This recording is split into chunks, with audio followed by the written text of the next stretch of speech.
अब हम तीसरा सवैया शुरू करेंगे।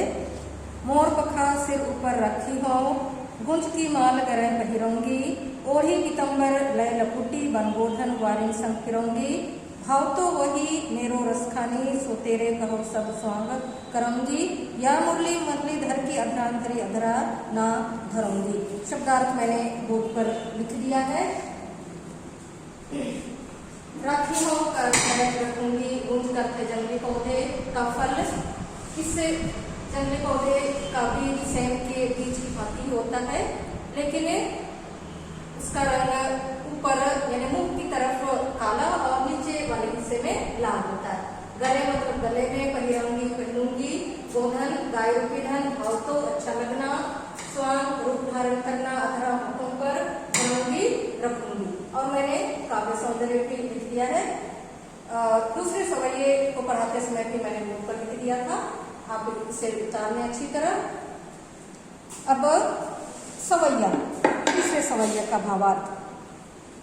प्रस्तुत पंक्ति में कवि गोपी के बारे में बताते हुए कहते हैं कि वह श्री कृष्ण से अत्यधिक प्रेम करती है और वह उनका सामीप्य चाहते, समीपता चाहती है, इसलिए श्री कृष्ण के रूप सौंदर्य पर मुग्ध हो जाती है और वह भी उसी तरह यानी वैसा ही रूप धारण करना चाहती है जैसा श्री कृष्ण ने अपना रूप धारण किया है। मोर पखा सिर ऊपर रखी हूं।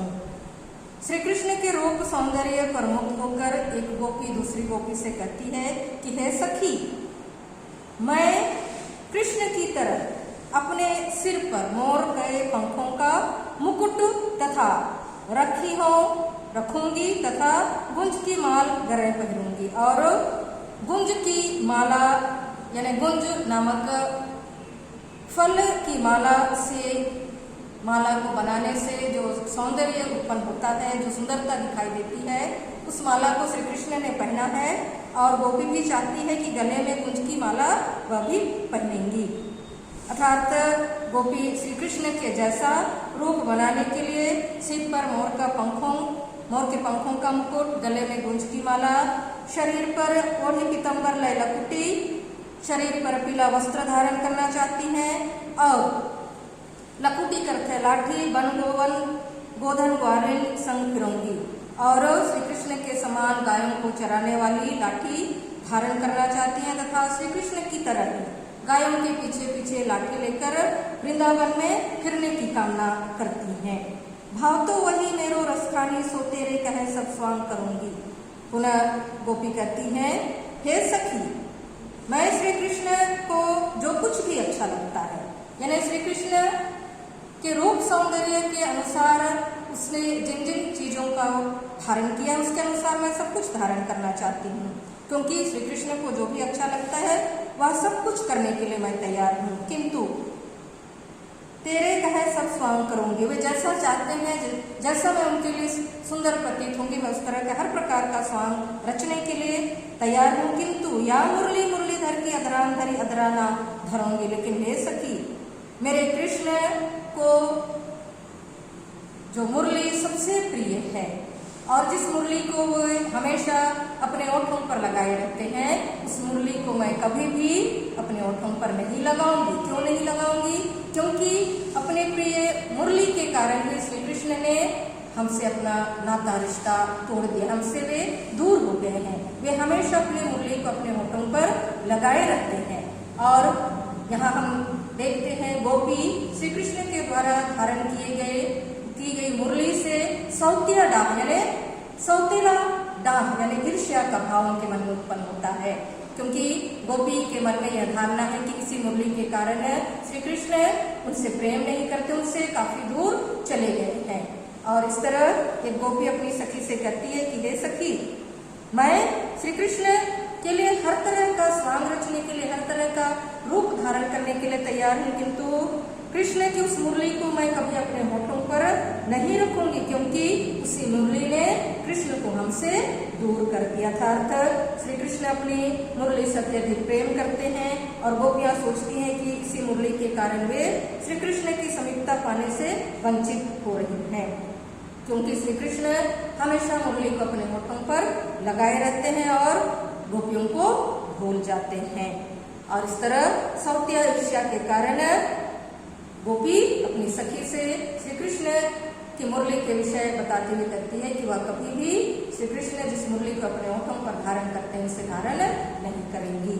मैंने काव्य सौंदर्य लिख दिया है और पिछले सवैये में भी अन्य पंक्तियों को लिख दिया था, आप इसे अच्छी तरह उतार लें। अब चौथा सवैया है कामिनी दया अंगुरी से लेकर नाचे है नाचे है नाचे है। यहाँ भी मैंने शब्दार्थ लिख दिया है। कामिनी कानों में दय देकर गोर होंगी, मंद मधुर स्वर में बजाएंगे, सोन से अटा अटारिका यानी ऊंची ऊंची इमारतों की छत पर गोधन रजभूमि में गाया जाने वाला लोकगीत गाएंगे। टेरी पुकार कर बुलाना सिगरे सारे संगी कल समझाएंगे वह संभाली जाएगी।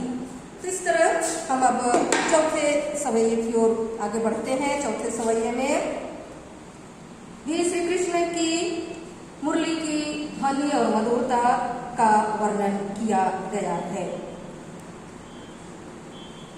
श्री कृष्ण काननी दय अंगुरी राखी गो, काननी शब्दार्थ लिखा है कानों में, अंगुरी राखी गो एक गोपी कहती है कि जब श्री कृष्ण अपनी मुरली की मधुर ध्वनि बजाएंगे और मधुर ध्वनि बजाते समय श्री कृष्ण के चेहरे पर मधुर मुस्कान दिखाई देती है और उस मधुर मुस्कान से गोपियां उनकी तरफ अनायास ही आकर्षित हो जाती हैं।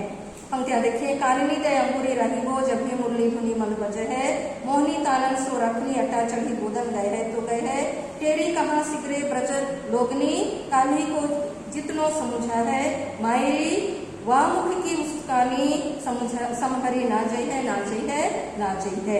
इन पंक्तियों में भी कवि रसखान कहते हैं कि जब श्री कृष्ण मधुर स्वर में अपनी मुरली बजाते हैं और अटालिका पर या अटारी पर मधुर स्वर में गोधन बजाते हैं, तब गोपियां सब कुछ भूलकर उनकी तरफ आकर्षित होने के लिए विवश हो जाती हैं। श्री कृष्ण की मधुर मुस्कान और बांसुरी की मधुर ध्वनि का इन पंक्तियों में चित्रण प्रस्तुत किया गया है, क्योंकि श्री कृष्ण की मुरली की मधुर ध्वनि और मधुर मुस्कान को देखकर सुनकर गोपियां अपने आप को विवश पाती हैं, अपने आप को नियंत्रण में नहीं रख पाती हैं। गोपी कहती है कि जब श्री कृष्ण मधुर बांसुरी की तान छेड़ना शुरू करेंगे तो वे स्वयं को संभाल नहीं पाएंगी, परंतु उनकी मोहक मुस्कान युक्त चेहरे की ओर आकर्षित हो जाने पर वे विवश हो जाएंगी। पंक्तियों में लिखा है काननी दय अंगुरी रही हो जब भी मुरली धुनी मन बजे है।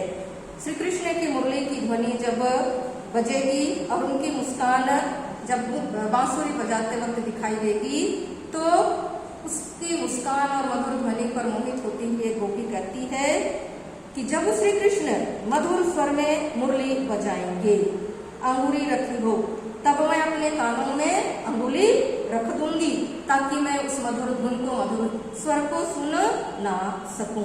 मोहनी तानम सो रसखानी अटा चढ़ी गोदन गए है तो गए है।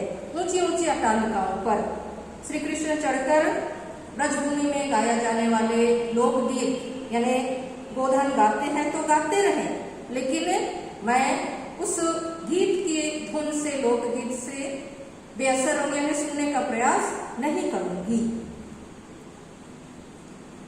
तेही कहो सिगरे ब्रज बोलनी काल्ही को कितनो समुझा है।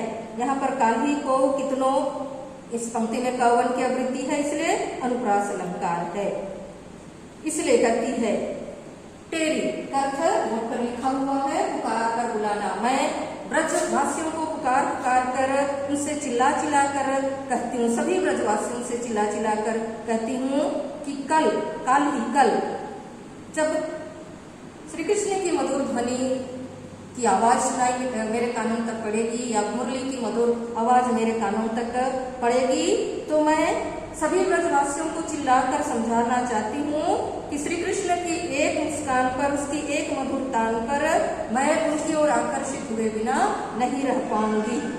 कहने का तात्पर्य यही है कि गोपी अपनी लोक लज्जा मर्यादा का परित्याग करने के लिए भी तैयार हैं और इसलिए पहले ही गोकुल वासियों को संबोधित करके उन्हें बतलाना चाहती है कि यदि कल श्री कृष्ण की मधुर ध्वनि जब मुरली से निकलेगी और उसकी मधुर मुस्कान मुझे अपनी ओर आकर्षित करेगी तो मैं सभी गोकुल वासियों से चिल्ला कर कहती हूँ कि कल मैं अपने आप को नियंत्रण में नहीं रख पाऊंगी। मुझ पर उनकी मधुर मुस्कान का, उनकी मुरली की मधुर धुन का प्रभाव अवश्य पड़ेगा। तो इस तरह कवि के कहने का तात्पर्य यही है कि ब्रज वालों से लोक लाज रखने के कारण, ब्रजभूमि के लोगों से लोक लज्जा का भाव रखने के कारण, अपनी मर्यादा का पालन करने के कारण गोपी कहती है कि यदि मैं मधुर मुस्कान की तरफ आकर्षित होकर लोक लज्जा मर्यादा का त्याग करूं तो मुझे कोई कुछ ना कहे। और इस तरह इन पंक्तियों में भी, सवई में भी गोपियां अपनी श्री कृष्ण के प्रति अपनी भक्ति को, अपने प्रेम को, अपने अनन्य प्रेम को, सामीप्य को प्राप्त करना चाहती हैं। इस तरह रसखान के द्वारा रचित सवैया समाप्त हो गया। आशा है आप सबों को मैंने अच्छी तरह समझा दिया होगा। धन्यवाद।